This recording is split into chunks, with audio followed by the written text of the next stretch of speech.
Et maintenant, c'est l'heure de l'inviter sur Burkina Info. Il y a de cela 28 ans, aux environs de 16 heures, le père de la Révolution avec 13 de ses compagnons qui tenaient une rencontre des nouveaux membres du secrétariat du Conseil national de la Révolution au Conseil de l'Entente ont été interrompus puis criblés de balles. L'un des rares rescapés de cette tuerie est dans nos locaux.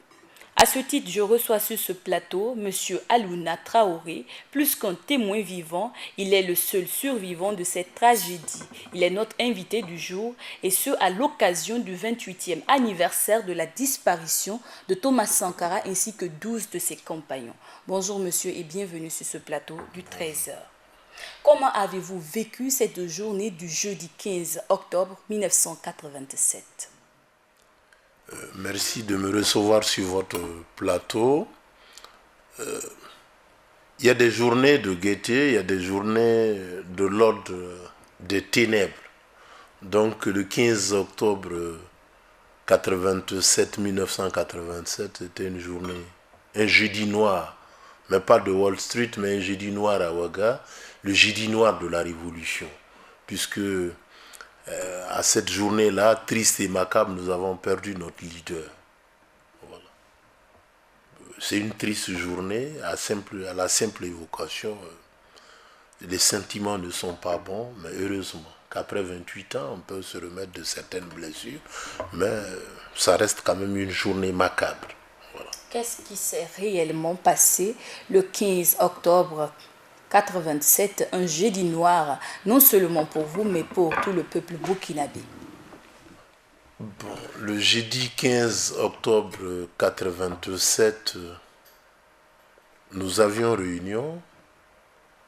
Moi-même, j'avais effectué une mission au Bénin, je suis revenu, donc à 16 heures, on venait juste de commencer notre rencontre, et puis comme quand on est dans une maison où il n'y a pas de plafond, on attend des crépitements.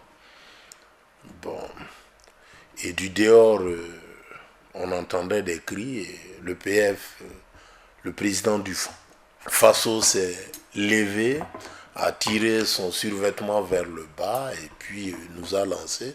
C'est de lui qu'ils ont besoin. Il est sorti les mains en l'air et puis il a été copieusement arrosé. Voilà. Et tout comme les autres camarades qui étaient en salle, bon, tout le monde est sorti à tour de rôle. Moi, j'étais le dernier à sortir. Bon. Donc, je suis allé me fondre à la foule, à la masse de gens qui étaient déjà morts sur le parvis. Voilà. Beaucoup de personnes disent que le président Thomas Sankara savait qu'il allait mourir ce jour-là. Êtes-vous d'avis avec eux? Malheureusement, je ne suis pas de cet avis. On ne va pas à la mort comme on va à un bal ou à un marché ou à une invitation. L'effet de surprise. Pour un homme de sa trempe, savoir qu'il allait mourir et puis partir comme ça, souffrir, c'est pas tellement intelligent. Moi, je ne partage pas cet avis-là. Il a été surpris. De quelle magie avez-vous fait usage pour vous retrouver aujourd'hui sur notre plateau, vu que les 12 compagnons du président Thomas Sankara et lui-même ont été assassinés? Bon, généralement, à cette question, moi, je ne suis pas un magicien. Le plus grand des magiciens et le génie de tout le temps, il faut interroger le Seigneur Allah ou Dieu pour les croyants.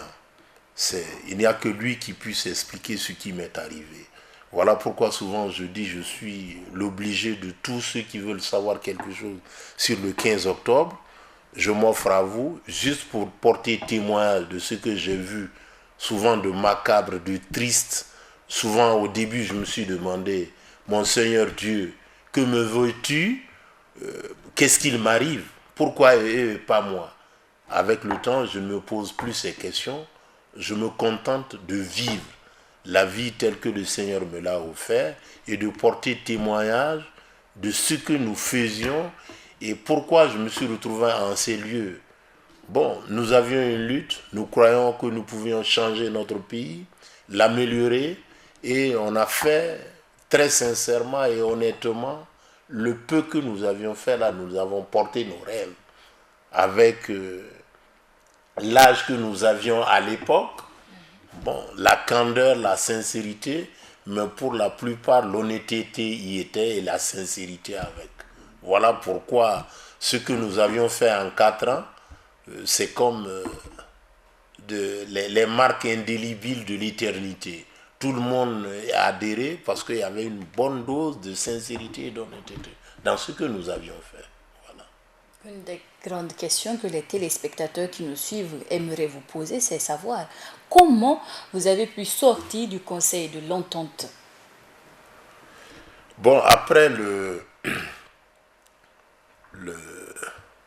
l'épisode macabre, j'étais parmi mes compagnons qui étaient ensanglantés. Moi, je n'ai rien eu. Nos assaillants, parmi nos assaillants, les tireurs, là, il y a un qui a remarqué qu'il y a un parmi ceux-là qui n'est pas mort. Il faut aller le chercher, le conduire en salle. Voilà, ils sont venus me chercher. Et pour moi, je croyais comme tous les humains, bon, c'en était fini. Ils vont finir avec moi. J'ai demandé à ceux qui m'accompagnaient en salle de pouvoir faire uriner, me dégager. Hein. Bon, je n'ai jamais uriné de ma vie comme ce jour-là. Je me suis vraiment laissé aller. Et puis bon, pour moi, après cet acte-là, je devais aussi recevoir ce que j'avais à recevoir et puis rejoindre mon Seigneur. Ça n'a pas été le cas. On nous a conduits en salle, on a attendu là-bas jusqu'au petit matin. Et puis au petit matin, on a ouvert le bureau, on nous dit de rentrer respectivement chez nos parents. Voilà, voilà comment je suis sorti du conseil. Et puis bon, marcher, d'autres, je me suis fait déposer à la maison. Voilà. C'est 28 ans après l'assassinat, y a-t-il eu une traque après vous? À la vérité, à part les premiers moments de séjour à Ouaga où j'ai été un peu inquiété, après ça, bon, j'ai dû quitter le pays sous le conseil des amis. À part ça, en vérité, je n'ai jamais été inquiété comme ça. Je n'ai jamais été inquiété. Même en 93-94, sous le règne du président Blaise Compaoré, je suis revenu au Burkina. Bon, il faut dire à cet effet que les gens m'avaient compté pour Un traître? non, un attardé, un fou. Bon, je ne sais pas si c'est cet aura-là, mais chaque fois, j'ai toujours dit, avec les mots qui sont les miens, ce que j'avais vu et ce que j'avais sur le cœur. Ça pouvait plaire ou ne pas plaire, mais c'était ma façon. Ça a beaucoup impacté sur ma carrière administrative.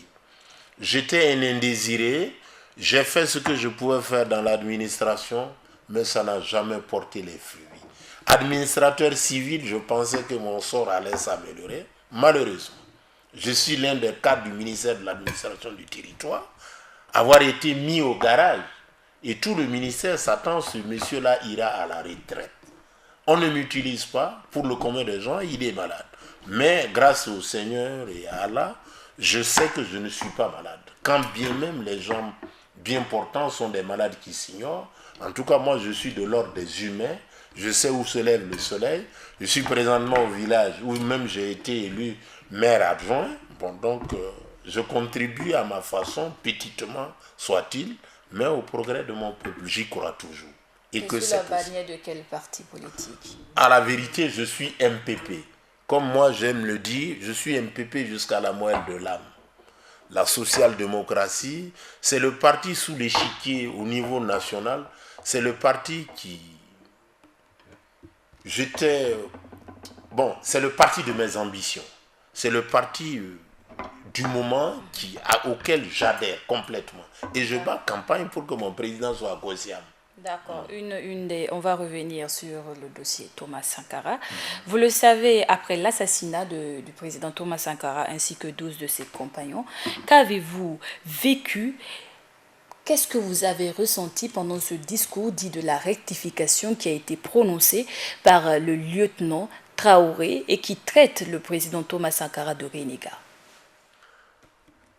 En vérité, c'est un discours de blasphème, de parjure extrême. Je ne me reconnaissais pas. On parlait d'un... Moi, je appelle le PF, le président du Faso, mon patron.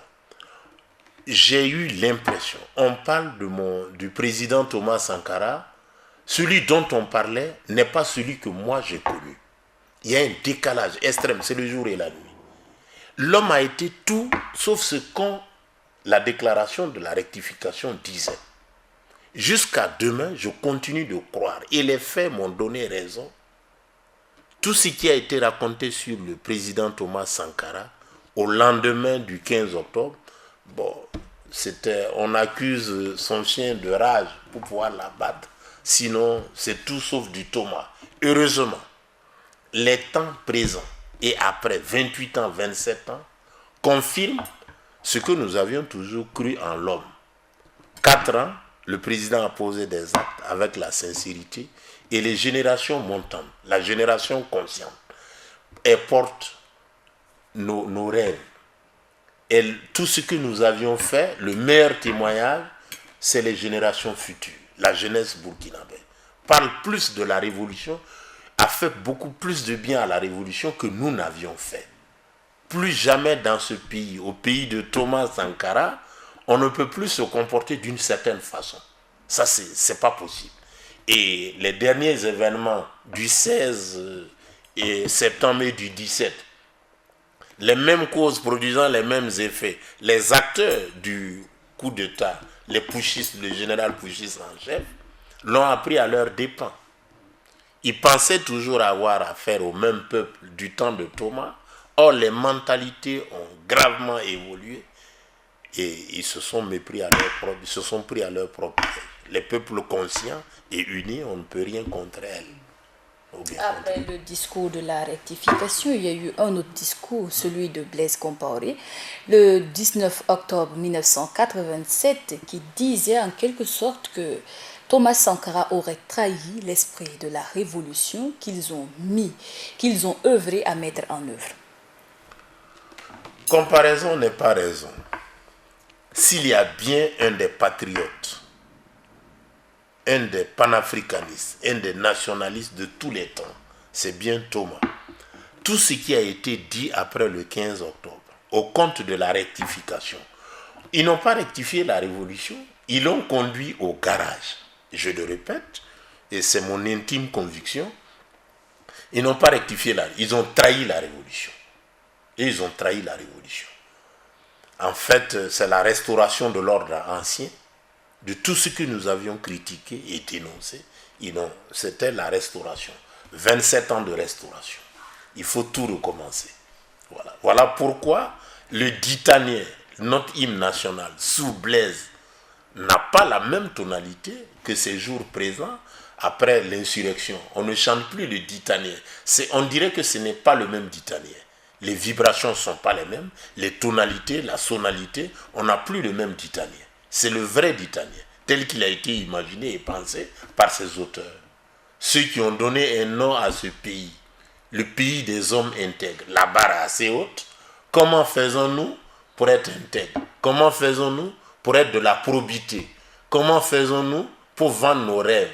Nous refusons la pauvreté. C'était ça aussi, le message de la Révolution. Voilà, du 4 août 83. Vous qui avez personnellement côtoyé le président Thomas Sankara, s'il y avait 10 qualificatifs, voire 5, quels sont ceux que vous lui donneriez? Vous demandez à un homme convaincu qui a approché le président, tout ce que je vais vous dire, je l'ai vécu. C'est un homme d'une simplicité, donc c'est un homme de génie. Très ouvert et simple, à la manière des enfants de 3 ans. Nous allions à certaines rencontres au niveau international. Il allait assister aux réunions avec les chefs d'État. Mais une fois dans l'avion, c'est lui qui est à table. Il vous raconte tout ce qui s'est passé.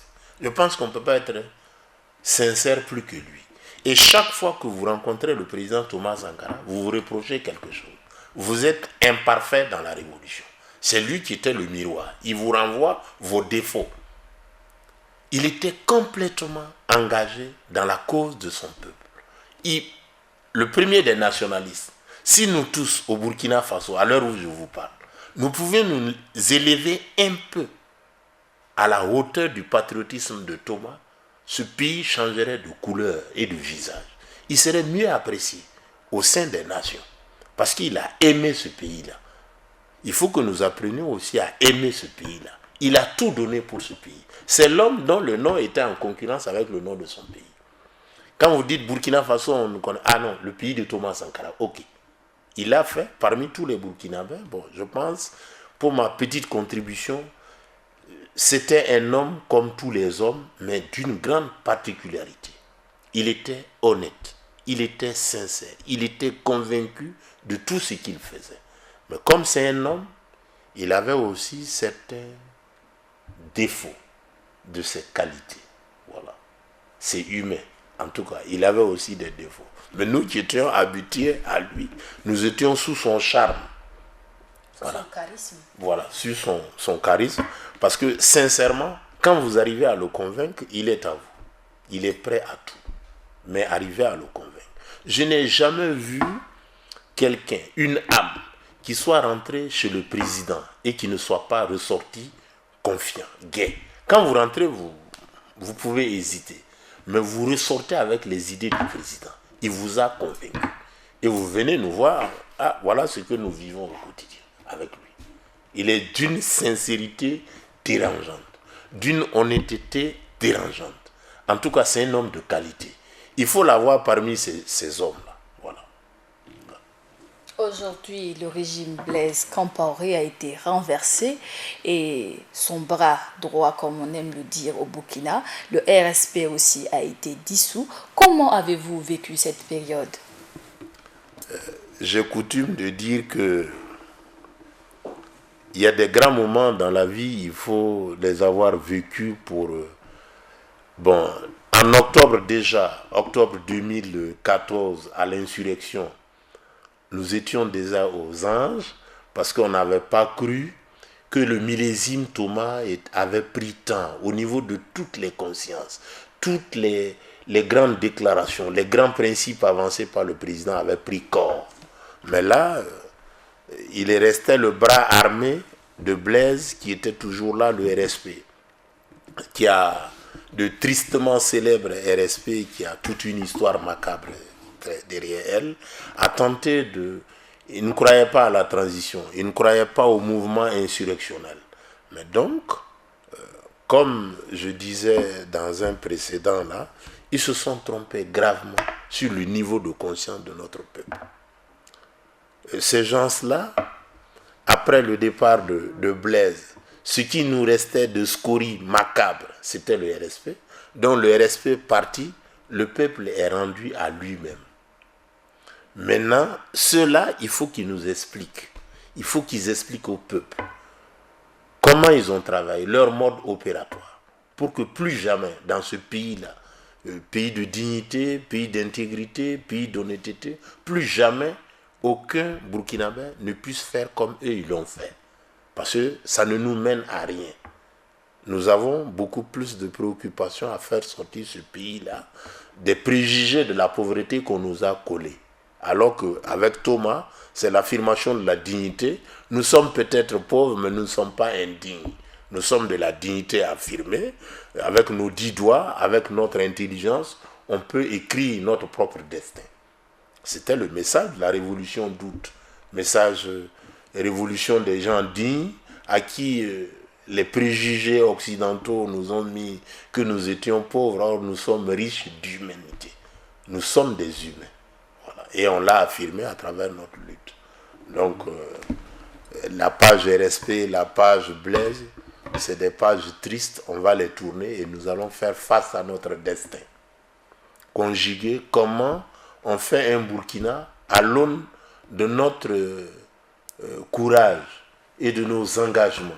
Faisons-le sincèrement. Partout où les Burkinabés sont. Ceux qui ont aimé, connu Thomas, ceux qui ne l'ont pas connu, le petit conseil que je pourrais leur donner. Parce que dans un peu de temps, on aura les élections le 29 novembre. Alors, qu'est-ce que les politiciens doivent porter comme valeur, porter comme préoccupation des populations afin que plus jamais on ait à revivre dans des situations difficiles? Je disais tout de suite, toute la jeunesse burkinabé est déclarée jeunesse consciente.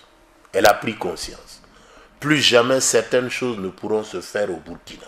Vous avez vu, dès le 17 septembre, les gens ont dit non sur toute l'année. Même la vendeuse de beignets du quartier dit qu'elle ne vend pas. Cette jeunesse consciente-là est un message fort à tous les politiques du Burkina. Quoi que vous fassiez, au Burkina, on ne peut plus tromper le peuple. C'est fini. Soyez sincères, soyez honnêtes. Ne dites jamais ce que vous ne pouvez pas faire.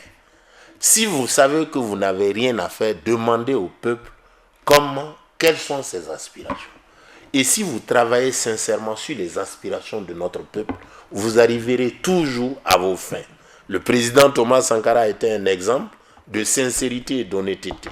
Donc, quoi que vous fassiez, homme politique du Burkina, soyez sincère, soyez véridique, soyez honnête, discutez avec le peuple. Le peuple est un génie, a du génie, a du répondant. Il suffit de croire au peuple. Si vous croyez en ce peuple-là, elle vous donne, ce n'est pas des savoirs d'université, c'est du génie à l'état brut. Voilà. À l'époque, on disait, libérez votre génie créateur. Faites confiance au peuple, il libérera son génie. Il va trouver avec ses propres mots, ses propres techniques, comment sortir du sous-développement. Voilà. Donc, je demande aux hommes politiques burkinabés d'être honnêtes, d'être sincères, d'être intègres. Les peu de ressources que nous avons, il faut les utiliser rationnellement. Si vous manquez de rationalité, en appelez à la communauté du savoir universel. Les gens sont prêts de partout à travers le monde à nous aider. Voilà. Demandez leur intelligence, demandez leur génie, ils vont nous aider à arriver. Voilà ce que je pourrais conseiller aux politiques, d'être vrais et honnêtes. Merci beaucoup. Je vous remercie. C'est tout pour cet entretien avec M. Alouna Traoré, l'un des rescapés des événements du 15 octobre 1987, il y a de cela 28 ans. Et c'est tout pour cet entretien avec ce monsieur et c'est tout pour ce 13h de Burkina Info. À tous ceux qui nous suivent à Ouagadougou et partout ailleurs dans les 45 provinces du Burkina, Wena Kontumbero.